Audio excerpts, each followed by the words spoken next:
परिवेश पारिस्थितिकी। एक जलीय पारिस्थितिक तंत्र में मछली झींगा को खाती है और एक शार्क मछली को खाती है। यदि इस तंत्र में शार्क को हटा दिया जाए तो झींगा की जनसंख्या पर क्या प्रभाव पड़ेगा?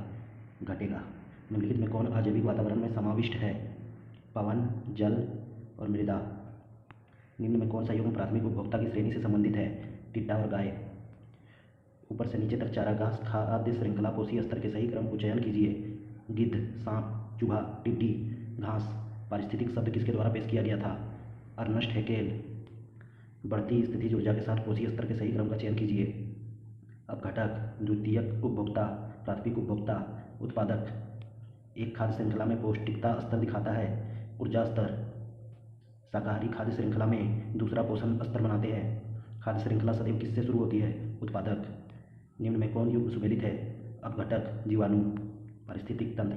किस पारिस्थितिक तंत्र में घास के मैदान शामिल है? स्थलीय। कौन सा एक प्राकृतिक पारिस्थितिक तंत्र का उदाहरण है? घास स्थल। निम्नलिखित प्रकार के परितंत्र को उसके संगत उदाहरणों में सुमेलित कीजिए। स्थिर पारिस्थितिक तंत्र, झील।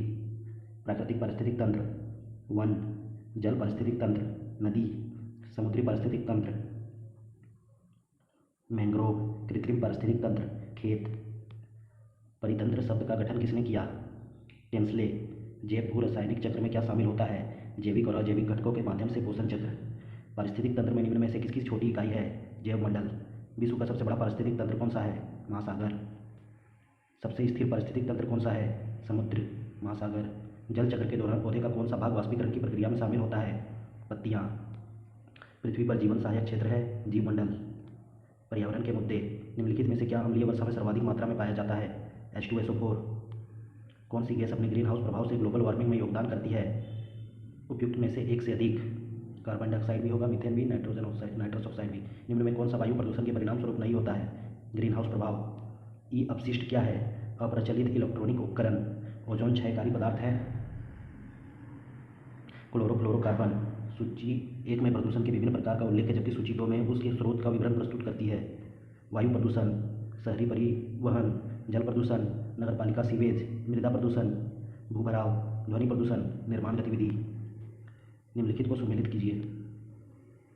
कार्बन डाइऑक्साइड ग्लोबल वार्मिंग का प्रमुख कारक। कार्बन मोनोऑक्साइड रक्त की ऑक्सीजन धारण क्षमता को प्रभावित करता है। क्लोरोफ्लोरोकार्बन ओजोन परत में छेद बनाता है। सल्फर डाइऑक्साइड अम्ल वर्षा। पर्यावरण प्रदूषण की समस्या एक संपूर्ण विश्व की समस्या है। जंगलों के ज़्यादा कटने से निम्नलिखित में से क्या स्थितियाँ संभावित होती है? वर्षा जल का रिसाव कम होगा। बहता वर्षा जल मृदा को बहा ले जाएगा। पृथ्वी पर जलवायु परिवर्तन का कारण बनने वाली मानवीय गतिविधियों में क्या शामिल है? जंगल का जलना, एरोसोल के डिब्बे का उपयोग, कृषि गतिविधियाँ।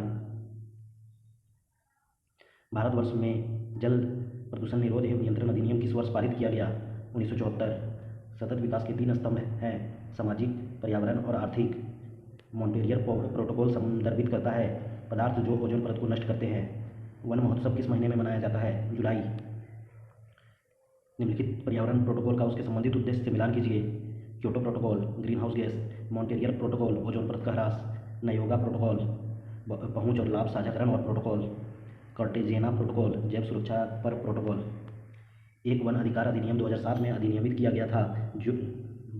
जो लोग कम से कम 25 वर्ष से जंगल में रह रहे हैं उन भूमि पर उगाई जाने वाली फसल का अधिकार है। सी, वनों की रक्षा का कार्य उसकी ग्राम सभा द्वारा किया जाना चाहिए। सही कथन है बी और सी। सुमेलित युग्म की पहचान कीजिए। विश्व जैव विविधता दिवस 22 मई। निम्नलिखित में से कौन सा कथन गलत है? इसे वर्ष 1988 में अधिनियमित किया गया था। सही अपशिष्ट प्रबंधन प्रथाओं के संदर्भ में गलत मिलान का चयन कीजिए। प्लास्टिक की थैलियाँ, भराव क्षेत्र। ओजोन दिवस निम्न में से किस दिन मनाया जाता है? 16 सितंबर।